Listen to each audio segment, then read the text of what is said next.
About 5 years ago, I worked in an office building in the city. I lived in an apartment building pretty close by, and so I would walk to and from work every day. This was good for me because the walk would be easier in my opinion than driving.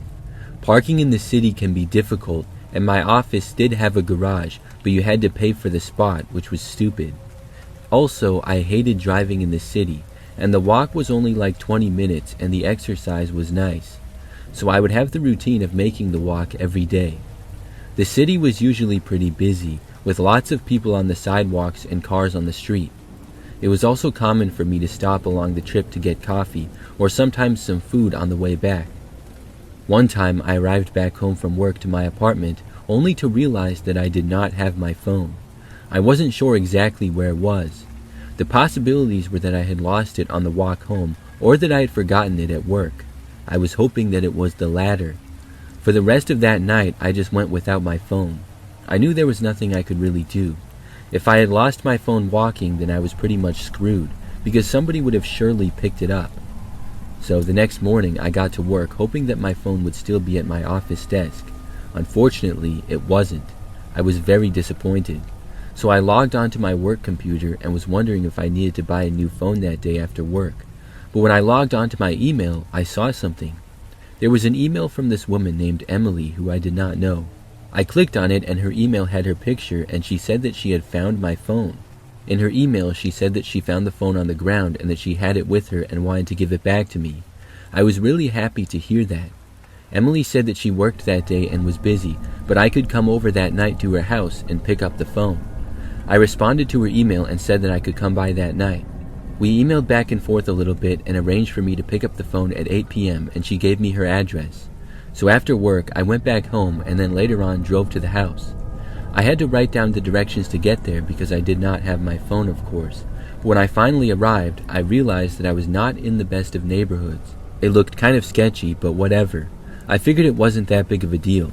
So I got out of my car and I walked up to the house. It was a smaller, old-looking 2-story house. It looked similar to most of the places in the neighborhood. After I walked up to the door, I knocked on it. I was right on time as to when I was supposed to arrive. I looked around though, and none of the lights appeared to be on inside the house. This confused me a little, but overall, I didn't give it that much thought. After about a minute, I finally heard somebody approaching the door from inside. When it opened, I expected to see the woman who had emailed me, but I did not. I saw a man there who was a bigger-looking guy with a neck beard and was balding. He invited me to come inside the house. I said that maybe I had the wrong address and I was there to pick up my cell phone. I added that a woman named Emily had emailed me. The guy said that Emily was his wife and she was inside and I could come in. Feeling better, I entered the house and went inside.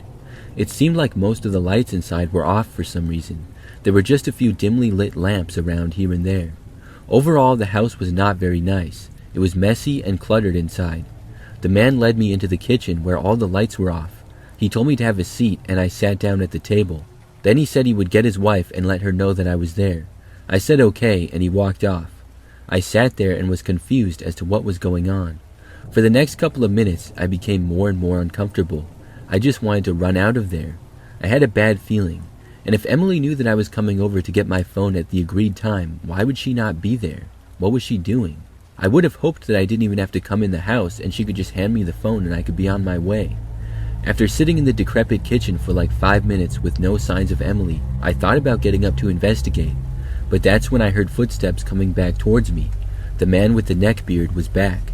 He told me that Emily was actually in the basement and I would have to go down there to get my phone. Then the man simply just walked away out of the room. I wasn't able to ask him why because he walked off so fast, but this was seeming way too sketchy. I got up and instead of looking around for the basement, I just left. I mean, why would I be forced to go down into the basement of this sketchy old house? Was Emily so important that she couldn't simply just give me the phone? Or the more important question, did Emily even exist? I walked to the front door and left. Then I ran for my car and drove back home. The next day at work, I emailed Emily again. I told her what had happened and said that it seemed really sketchy. I told her that I really needed my phone though and asked if she could please meet me at a public location. I even offered to pay. I said, if this is an inconvenience to you, I will pay you. She never responded. I ended up going to the Verizon store after work and got a new cell phone. I'm glad I didn't go down into the basement of that house. I think that the guy with the neck beard is the one who found my phone. He probably created the fake Emily account. That's why he never responded to my last email. What I am curious about is how he got my email. If he was somehow able to get into my phone, it all makes sense, but I had it locked and my password was pretty secure. Either way, I'm glad that I did not stay in that creepy house any longer.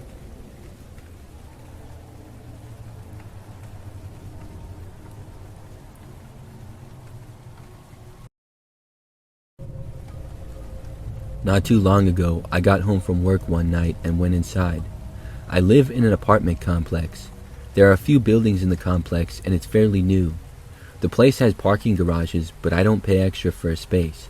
Instead, I just park in the outside parking lot that the complex has. There's a lot of spaces, but it still ends up filling up a lot. So I typically park kind of far away, but near the side door from my building. So I just get out of my car, walk along the sidewalk for a short ways, and then enter the side door and go upstairs. The sidewalk goes around the whole complex, and many people walk their dogs on it.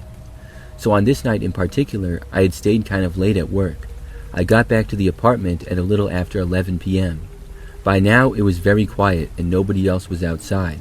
I left my car, walked to my building, went inside, and then went up to my apartment on the 3rd floor, only to realize that I didn't have my phone. I looked around but couldn't find it.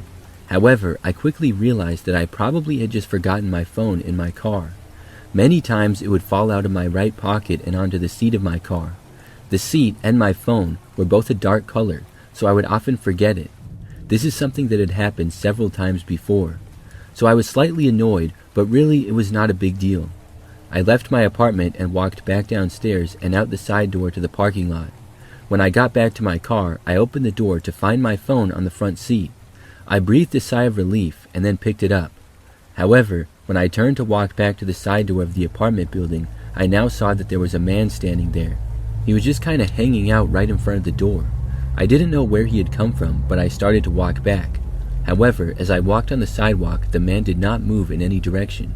He was wearing a hood and sort of pacing around a little bit, but not really going that far in either direction, and his overall appearance and demeanor seemed sketchy. To avoid him, I decided to turn to the left and enter through the front door of the building instead. This was not a big deal, and I was not at the intersection of the sidewalk yet, so it was fine. When I got there, I went to the left instead of going straight and headed for the front door. The guy was still there in about the same spot. I veered left and began walking towards the front door of the apartment building, and as I did, I sort of saw out of the corner of my eye the guy start to walk in my direction. Now, he was a long ways away, but it gave me a bad feeling. So I kept walking, and when I got closer to the front door, I could hear the man walking on the sidewalk behind me. Now I had to make a decision. I could go in the front door and have this man possibly enter right behind me. What if he was a sketchy guy and I didn't want him in the building? I decided not to enter but just walk around to see what would happen. I went past the front door and soon heard the man pass by it as well. Then I walked along the front of my building. This would connect with another sidewalk going around the whole complex. As I walked down that, the man trailed me at probably 40 feet behind. At one point, I went down this sidewalk that just kind of looped back to the original one. It was a test to see if the guy was following me or not. When I did, he did the same thing. Now I was really creeped out. I went around the building and was now behind it. There was no door to go inside there from my building because it was actually a different building between and my key wouldn't unlock it. So I kept walking, now going faster. When I made it to the corner, I rounded it quickly. Then I just went for it. I took off running and sprinted a good 50 feet until I figured that the man would be rounding the corner. Then I stopped. I heard him coming around the corner, and he was now almost 100 feet back.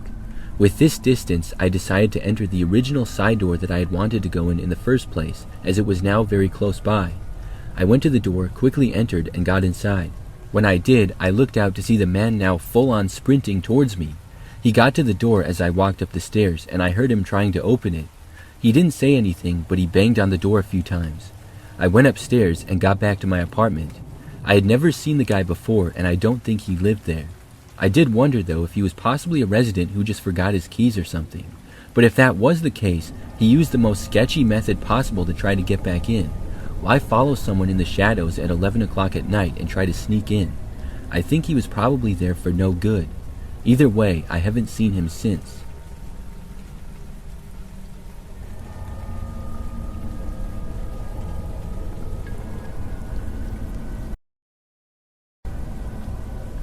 A few years ago, I attended a sports game and ended up forgetting my phone there in the stadium. I just know that when I got back, I couldn't find my phone. I had lost it and didn't have any idea as to where it was at first. Now, to be honest with you, I'm not even 100% sure that I did lose it at the sports game, but that was the only thing that made sense to me. I know I had it at the game, and when I got back, I did not. I don't recall using it at all on the way home. So I live in an apartment and live by myself. It's maybe 15 minutes from the sports stadium where the game was. After losing my phone, I was devastated. However, I figured that there was nothing that I could do. I actually called the sports stadium, and they do have a lost and found there. However, after describing the phone and where I was sitting, they said they unfortunately did not have it. The next morning, I was lost without my phone. Like most people, I use it every day for almost everything. So I started looking online for a new one. I didn't want to just buy a brand new phone with how expensive it is, but I also knew that I couldn't go that long without a cell phone. Now, that night, I still hadn't bought a new one as I had been doing research into deals online. I had made up my mind that I would just cut my losses and get a new phone the next day, because I didn't really see any deals that were that great. I would go to my service provider and tell them what happened. However, at like 11 p.m. that night, there was a random knock at my front door. I went over to the door wondering who was there.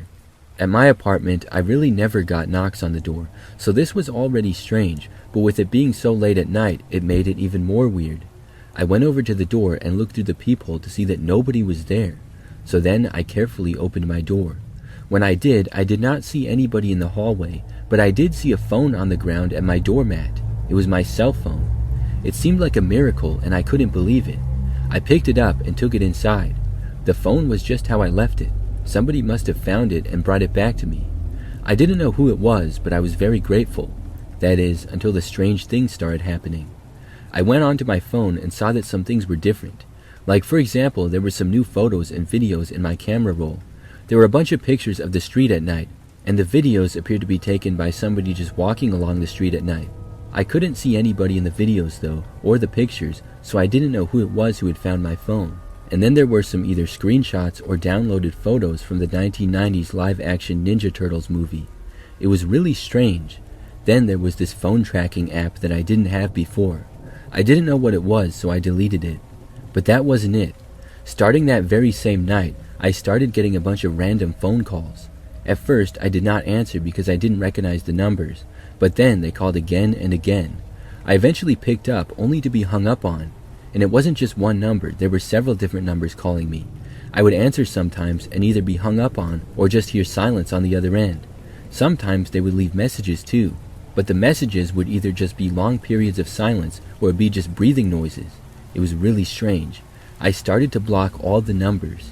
There were probably 10 of them in total, and it took like a week of blocking to get them all. Eventually, it finally ended. I'm still wondering who brought my phone back. I mean, I'm grateful that they did, but also, what did they do? Was it all just a prank, or was somebody trying to scare me?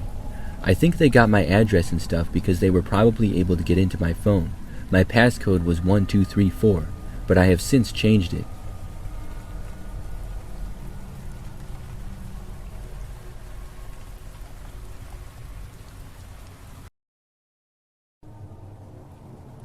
It was just after 9 p.m. on a Thursday.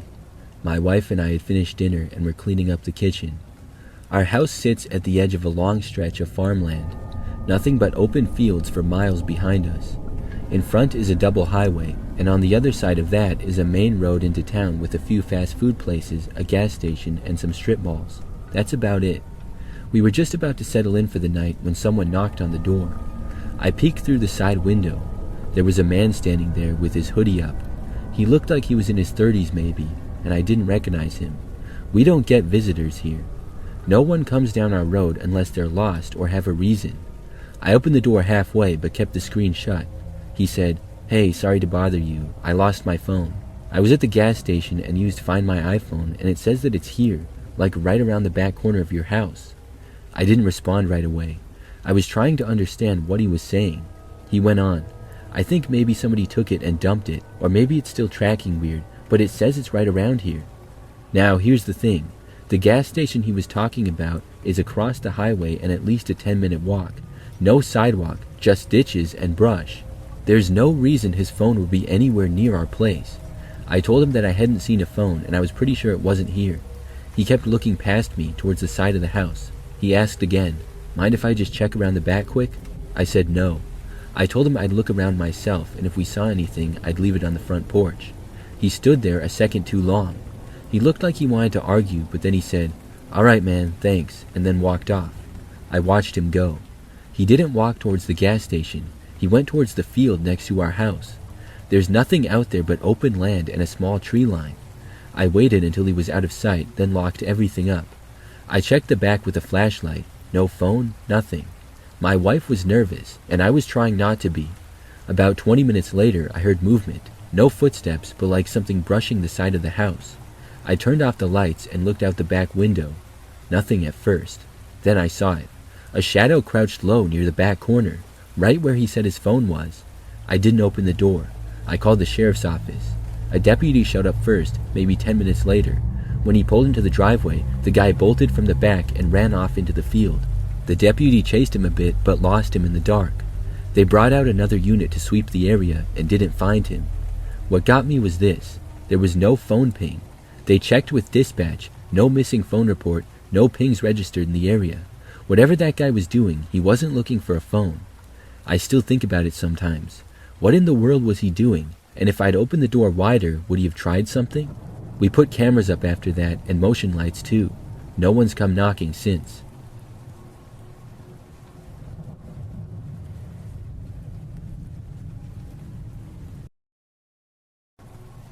A couple of years ago, I rented a small house.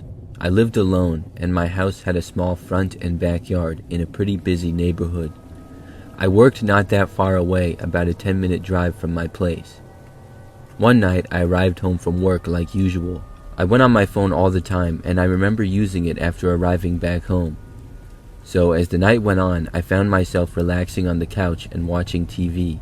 This lasted for several hours, and was probably my favorite activity to do on a random night without anything going on. I would just channel surf and watch the shows or movies or whatever that were on. A couple of times I got up to use the bathroom that night or to go to the kitchen, and at one point I went down to the basement to get laundry. When it got late, at about 11 o'clock, I was tired and decided to go to bed and call it a night. I hadn't been on my phone in a few hours. I assumed that it was right next to me on the couch though, which is where it usually would be when I was there.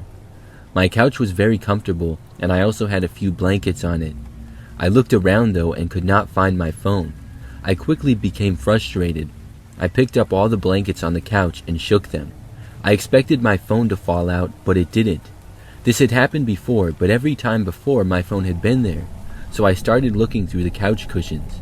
I thought that maybe it had fallen between them, but when I looked, I still couldn't find it. I was like 90% sure that I had left my phone on the couch, so I didn't know what was going on. I started to try and remember the last time that I had used my phone. I couldn't remember exactly when, but it was for sure at my house, and probably at around 7 p.m. or so when I was still on the couch. And I hadn't left my house at all the whole night, so I knew it had to be inside. I started walking around the living room, looking on the floor and on the coffee table and everywhere. My place was not that messy, so I was getting more and more confused. Where could it be? I remember I started exclaiming to myself, "Where is my phone?" in disbelief. I hadn't remembered taking my phone with me when I went to the kitchen or basement, but I guess it was possible, so I decided to try to retrace my steps anyways. I mean, it had to be somewhere. So I started looking all around the house, and my place really was not that big. It was just one level and then a basement. There was the living room, a small dining room area, kitchen, bedroom, bathroom, and closet on the first floor. Then an unfinished basement with laundry and another bathroom was downstairs. I first went downstairs and looked around. The phone was not there. Then I went back upstairs. I looked in the kitchen, dining room, and bathroom. Nothing. I hadn't been in my bedroom yet, but I went in anyways, and it wasn't there either. Then I went back out into the living room, confused as can be. When I looked back to the couch, there it was, my phone. It was just sitting there sort of half covered by a blanket, but visible. I felt crazy. Was I really that insane that I somehow had not noticed this before? I knew for a fact that I had looked there. I just picked up my phone, shook my head, and then went into the kitchen to put my cup in the dishwasher before heading to bed. But when I got in the kitchen though, I noticed something. The back door to the house was unlocked, and it also looked like it wasn't closed all the way. Like it was mostly closed, but you had to really push it to make sure that the door shut completely. When I saw this, my eyes must have got real big. I went over, pushed the door shut, and locked it. I knew that I had the door closed before. I rarely used it. Then the crazy realization hit me. What if somebody had been inside the house with me? What if they had took my phone, and for whatever reason, when they realized I was looking for it, they put it back? Maybe when I was in the basement, they returned it. It sounds crazy, but I knew the door had been closed all the way before, and how else do you explain it? I looked through my entire house, and nobody was inside. So at that point, I went to bed. I don't live in that house anymore, but the experience still makes me wonder. I never saw or heard anyone, and why would they take my phone and then give it back? Maybe they could not unlock it with my password. Maybe they thought I would find them. I don't know, I'm just guessing. But where were they hiding? My bedroom or the closet possibly. I know it might still sound crazy, but I know I searched everywhere that night.